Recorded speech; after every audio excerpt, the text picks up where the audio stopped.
안녕하세요. CSR의 브랜드팀 임지희입니다. 오늘도 어김없이 찾아온 수입사 최초로 진행하는 오디오 교육 영상 CSR에 오신 것을 환영합니다. 벌써 CSR 6회를 맞이를 했네요. 이번 6회의 주인공은 바로 샤또 드 트레시입니다. 그럼 샤또 드 트레시를 만나러 같이 떠나보시도록 할게요. 샤또 드 트레시는 프랑스 루아르 지역의 푸이푸메에 위치한 와이너리로서 고귀함과 순수함을 동시에 표현하는 유일무이한 생산자입니다. 먼저 샤또 드 트레시의 역사부터 살펴보도록 하겠습니다. 트레시의 역사는 14세기 때부터 시작이 되었는데요. 레 샴드크리라는 포도원을 중심으로 시작하면서 지금까지 이어지고 있는 유서 깊은 와이너리입니다. 이 와이너리 탄생 배경에는 프랑스와 잉글랜드 간의 100년 전쟁 을 빠질 수 없겠는데요. 15세기 100년 전쟁 중 찰스 7세를 돕기 위해서 스코틀랜드에서 넘어온 루아 지역에 정착한 귀족 가문인 프랑수와 스텟이 이 트레시 가문의 프랑수와 드 바와 결혼을 하면서 드 스텟의 가문 소유로 현재까지 이어지는 곳이고요. 이 혼인 얘기가 어떻게 보면은 정말 소설처럼 들릴 수 있겠지만 이 이야기는 실제로 있었던 일이라고 합니다.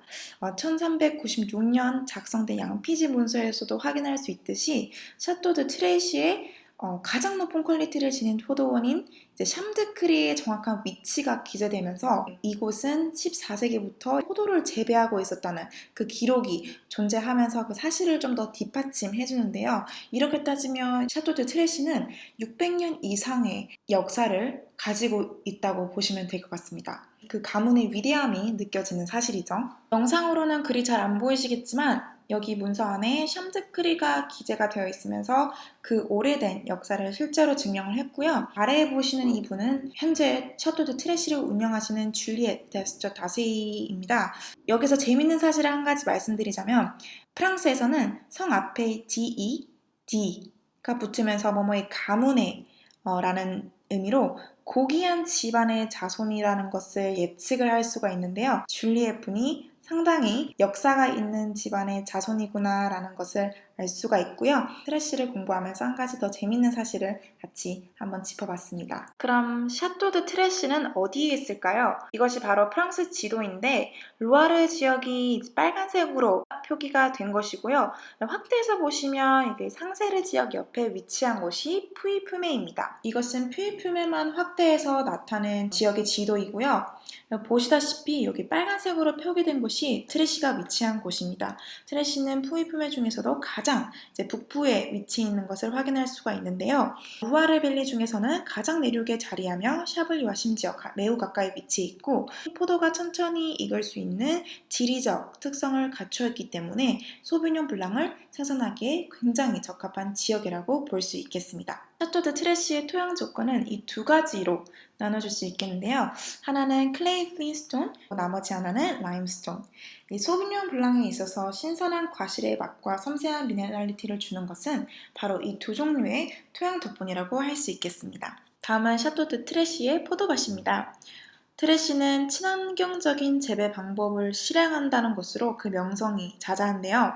단순히 토양에 대한 배려가 아니라 그 주변에 상생하는 모든 생태계를 존중하는 방식의 재배법을 이용한다고 합니다. 무엇 때문일까요? 물론 자연을 보호하는 게 큰 목적이기도 하지만 이 우아하고도 정말 순수한 소비뇽 블랑의 캐릭터를 표현하기 위함인데요. 트레시의 소비뇽 블랑을 테이스팅하면은 정말 첨가되지 않은 고귀함이 느껴지는 와인이고요. 이것이 바로 트레시만의 차별화된 특징이라고 볼 수 있겠습니다. 다음은 샤또 드 트레시의 철학이 잘 묻어나는 이 사진 한 장을 보여드리도록 하겠는데요. 사진에서 보시다시피 이 트레시는 포도밭을 단순한 땅의 개념이 아닌 상호 의존 체계로 여기는 것을 가장 중요하게 생각을 합니다. 보시다시피 곤충, 버섯, 박테리아, 미생물들, 유기 생명체 간의 관계를 심화시키고 그 시너지와 상호작용을 발전시키고자 이게 자급자족이 가능한 생태계를 조성을 하는데요. 사실 이 포도밭도 수명을 다하는 경우가 굉장히 많습니다.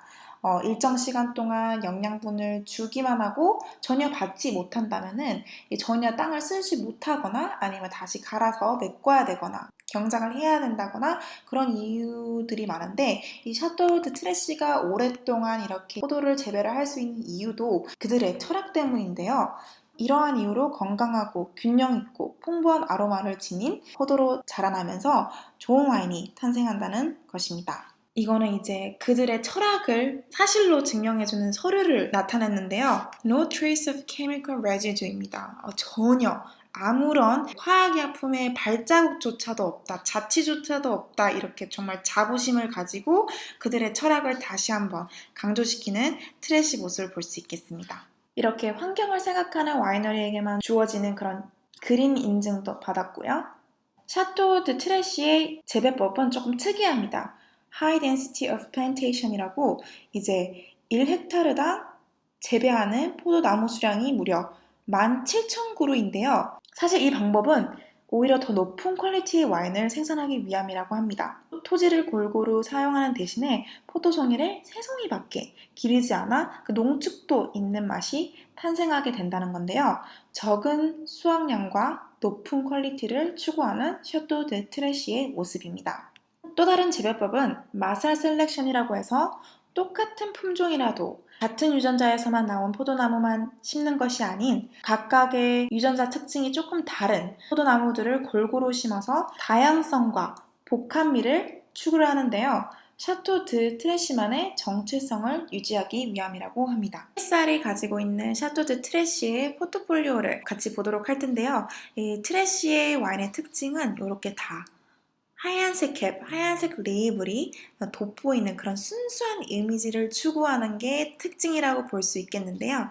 첫 번째 보실 와인은 트래쉬의 기본급인 마무아젤 드 티 2018년도 빈티지입니다. 100% 소비뇽 블랑으로 만들어졌고요. 이 마무아젤의 뜻이 숙녀라는 의미인데 수줍은 숙녀의 모습을 연상시키는 게 인상 깊고요. 샤토 드 트래쉬의 가장 대중적인 와인이자 순수함이 매력인 와인입니다. 감귤류, 망고, 복숭아 등 굉장히 상큼한 과실 아로마가 지배적이고 화산 산미까지 함께 이어지는 화이트입니다.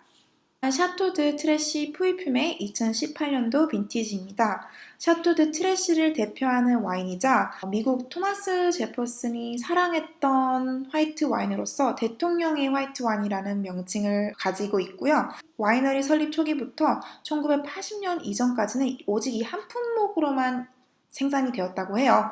그래서 이 와이너리의 정체성 그 자체라고 또 표현이 되는 와인이고요. 굉장히 클래식한 푸이품에입니다.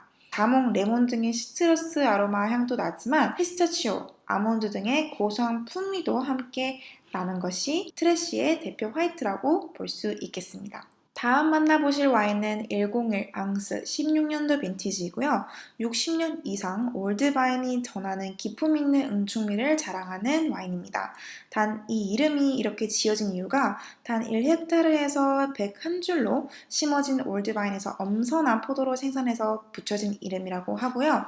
샤토 드 트래쉬의 최상의 화이트 와인으로 50%는 9개월간 오크베럴 숙성을 거치면서 그 더 풍성한 바디감을 선사하는 와인이라고 보시면 될 것 같습니다. 다음은 트래쉬의 최고급인 오뜨당 시대 2017년도 빈티지를 만나볼 텐데요. 압도적인 풍미를 담아낸 푸이품의 진수라고 평가되는 품목입니다. 단 1헥타르의 포도원에서 철저한 가지치기를 통해서 극소량만 생산을 한 와인이고요. 한 그루에서 3송이만 재배해 한 잔으로 탄생하는 희소성이 높은 와인입니다. 연간 약 2,500병 안팎에만 생산되는 진정한 부티크 와인이라고 보실 수 있겠습니다. 네, 이렇게 해서 CSR 에듀 제6회 영상을 마치도록 하고요. 오늘도 이렇게 시간을 내줘서 영상에 참여해주셔서 너무 감사합니다. 다음에도 더 좋은 유익한 컨텐츠로 찾아뵙도록 하겠습니다. 감사합니다.